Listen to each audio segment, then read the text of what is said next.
ठीक है सर, दोबारा इंट्रोडक्शन। अस्सलाम वालेकुम एवरीवन। मैं वरदा बासी, इलेक्ट्रिकल इंजीनियरिंग डिपार्टमेंट से, फिफ्थ सेमेस्टर। तो आज जो मेरी प्रेजेंटेशन का टॉपिक है वो है basic elements of research proposal. तो इसमें जो है हम ये देखेंगे कि हम जो है रिसर्च प्रपोजल किस तरह लिखते हैं और इसके कौन कौन से मेन कंपोनेंट्स होते हैं।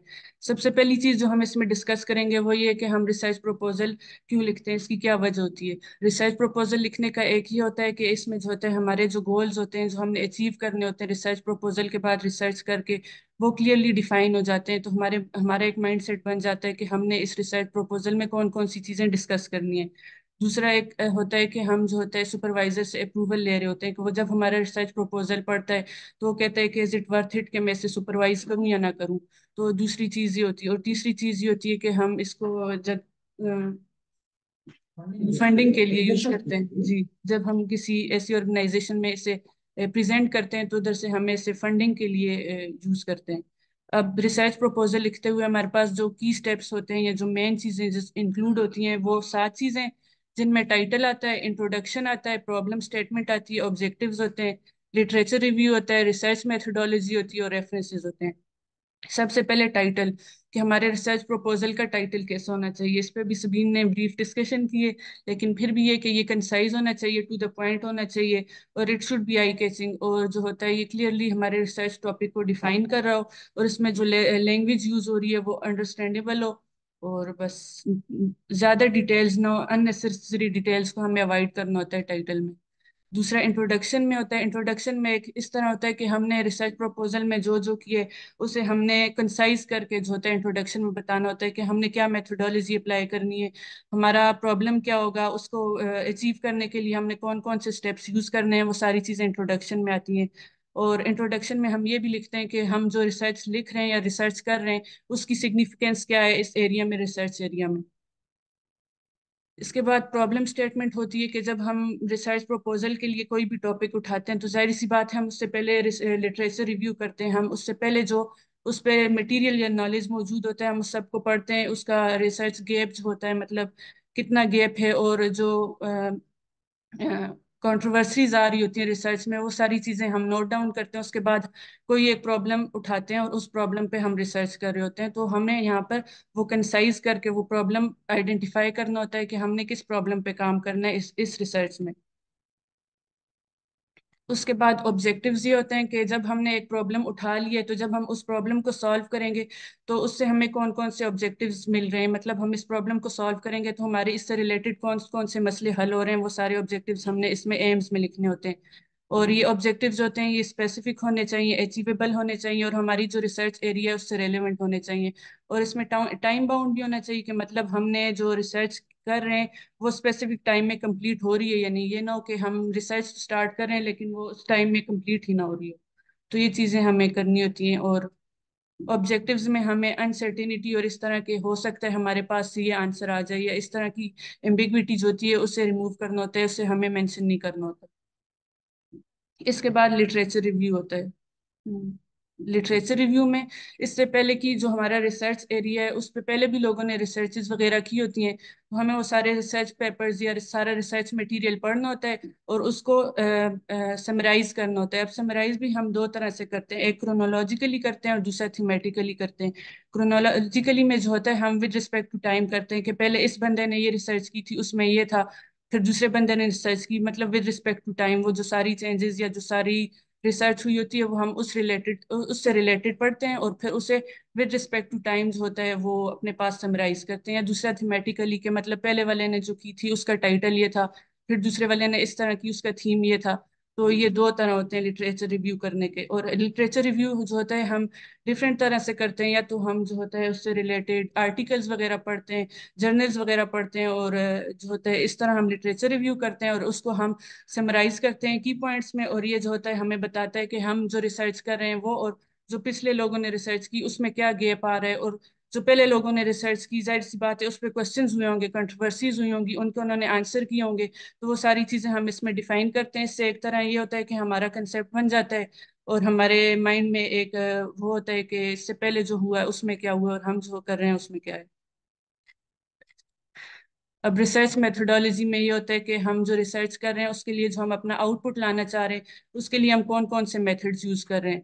सबसे पहले तो ये कि हम जो है रिसर्च लिख रहे हैं वो वेदर क्वालिटेटिव है, क्वांटिटेटिव है या मिक्स है। मतलब हम जो रिसर्च लिख रहे हैं तो वो बहुत ज़्यादा, मतलब उसमें थ्योरेटिकली बहुत ज़्यादा लिखा गया है, मतलब उसकी क्वांटिटी कितनी है या उस क्वालिटी वाइज कैसे है। और बेस्ट रिसर्च पेपर वो होता है जो क्वालिटेटिव और क्वांटिटेटिव दोनों को देखकर, मतलब एक मीडियम वे हो जिसमें जो होता है क्वालिटी भी हो और क्वांटिटी भी इतनी ना हो। और इसमें हम डेटा कलेक्शन के लिए जो डिफरेंट मेथड्स होते हैं वो भी देखते हैं, जैसे या तो हम सर्वे कर रहे होते हैं या हम लोगों के इंटरव्यूज वगैरह ले लें या हम एक्सपेरिमेंट्स वगैरह कर लें, उससे होता है। और या जो हम अपने एक्सपेरिमेंट करने के लिए कौन कौन से इंस्ट्रूमेंट्स यूज कर रहे हैं उन सब चीज़ों की डिटेल भी होती है इसमें। और डेटा एनालिसिस और स्टेटिस्टिकल मेथड्स भी हम इसमें यूज करते हैं अपने आंसर या आउटपुट को लाने के लिए। और ये होता है कि रिसर्च, जब हम रिसर्च करते हैं तो जाहिर सी बात हमारे पास एक टाइमलाइन हमें बनाना होता है कि इससे इतने टाइम में हमने मेथडोलॉजी की, इससे पहले हमने प्रॉब्लम स्टेटमेंट किया, तो वो सारी चीज़ें हमें एक टेबल में एक्सप्लेन करनी होती हैं, तो वो टेबल भी हम रिसर्च मेथडोलॉजी में इंक्लूड करते हैं। अब रेफरेंसेस में ये होता है कि हमने जिन जिन पेपर्स को पढ़कर, जिन जिन पेपर्स से हेल्प लेकर हमने अपना रिसर्च पेपर लिखा है उसकी रेफरेंसेस हमें जो होती हैं अपने रिसर्च प्रपोजल के एंड में देनी होती हैं। वो इसलिए होता है ताकि हमने जो पहले से स्कॉलर्स होते हैं उनको हम एक तरह से ऑथेंटिकेशन उनकी होती है। और ये होता है कि हमने प्लेजरिज्म नहीं किया हुआ, कि मतलब हमने उनकी रिसर्च पेपर्स उठा के किए हुए हैं। तो इसकी रेफरेंसेस इसलिए इंपॉर्टेंट होते हैं, to give credit to sources and prevent plagiarism. और इसके बाद ये कि हमें एब्स्ट्रिक्ट भी लिखना होता है। अब एब्स्ट्रिक्ट बेसिकली हम रिसर्च प्रपोजल के स्टार्ट में लिखते हैं, मतलब होता ये टॉप ऑफ द पेपर है, लेकिन हम इसे लिखते हैं सबसे एंड में जब हम अपनी सारी रिसर्च वगैरह कर लेते हैं। और इसे हम फ्यूचर टेंस में लिखते हैं। और इसमें जो हमने की फाइंडिंग्स की होती हैं, जो हमारे एक्सपेक्टेड रिजल्ट होते हैं वो लिखते हैं। और इसमें हमारी लैंग्वेज प्रिसाइज होनी चाहिए और ये 150 से 250 वर्ड्स में जो होता है हमारे पूरे रिसर्च प्रपोजल को एक्सप्लेन करना चाहिए, ताकि अगर कोई हमारे रिसर्च प्रपोजल को पढ़ रहा है तो सबसे पहले हमारा एब्स्ट्रैक्ट पढ़ेगा।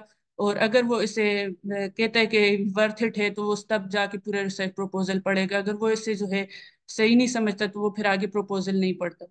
तो ये क्विक ओवरव्यू देता है इंटायर रिसर्च प्रपोजल के बारे में, और बस इसमें कंसाइज रिप्रेजेंटेशन होती वेरी गुड है। वर्गा।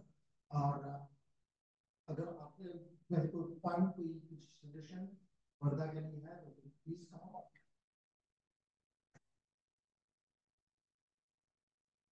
हाँ? तो वर्गा आपके लिए भी वही पॉइंट सारे तकरीबन वैलिड हैं जो कि सभी के लिए थी। वही आपका अपना नाम, ईमेल, कांटेक्ट, रिसर्च का नाम, वो मतलब चीजें, स्लाइड का नंबरिंग वगैरह की मिसिंग है, इसको आपने। लेकिन इसके अलावा आपके जो मेन ऑब्जेक्टिव तो उसमें एब्स्ट्रैक्ट था ही, तो मैंने आने के लिए जल्दी एब्स्ट्रैक्ट को उठा दे आखिर में आपने बताया कि वो अपने आप को बचा लिया। लेकिन वहां पे होना चाहिए था ये, क्योंकि आपने बताया कि किसी भी प्रपोजल का किसी भी पेपर में क्या कंटेंट है, उनमें नंबर 2 पे टाइटल के बाद एब्स्ट्रैक्ट आता है, तो वो मेंशन होना चाहिए था। फिर अपने इंट्रोडक्शन में इंपॉर्टेंट चीज ये होती है कि आप वहां पे रिसर्च गैप अपने लिए बनाते हैं और बताते हो कि जी यहाँ पे मसला है जिसकी वजह से मैं ये काम कर रहा हूँ, मैं तुझे नहीं कर रहा। तो वो चीज को आपने मेथोडोलॉजी भी आपके उसमें नहीं आखिर में आपने डाल दी। शुरू में अगर आप उस पहला वाला स्लाइड पे सेकंड स्लाइड जो थी उसमें मेथोडोलॉजी शायद मेथोडोलॉजी इंपॉर्टेंट है कि आप अपना गेट चार्ट। Yes sir. तो के वो आपको बता देता है कि कौन सी एक्टिविटी कब शुरू होगी, कब खत्म, ताकि आप ये काम को अगला देख सकें। ये फिर रेफरेंसेस आपने बिल्कुल ठीक किया, लेकिन रेफरेंसेस को आपने जिसको देना है उसके मुताबिक, हिसाब अगर आप हाइपोथेटिकली लिख रहे हो तो उसके मुताबिक रेफरेंसेस। Yes sir. अगर आप किसी भी और उसके लिए लिख रहे हो तो चेक कर लो कि इसके किस तरह रेफरेंसेस को दिए गए, किस तरह आप।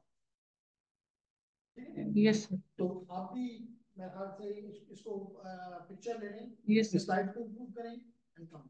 Yes sir.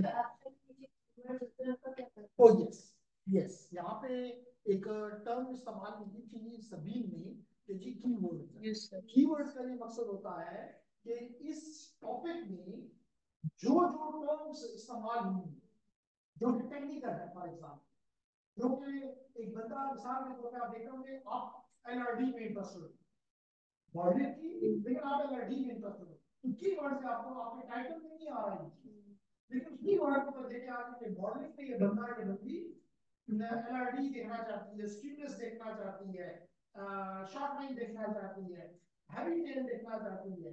अब ये की टर्म्स है, इसका मतलब ये इन की टर्म्स को ये पेपर लिख रहा है। तो टाइटल देख के और ये देख के बात पल्ले पड़ जाती है, पढ़ो ये छोड़ो, समझ आ गया? तो रिकॉर्डिंग को सेव कर लेंगे और ये सारी चीजें ठीक करके वापस यस।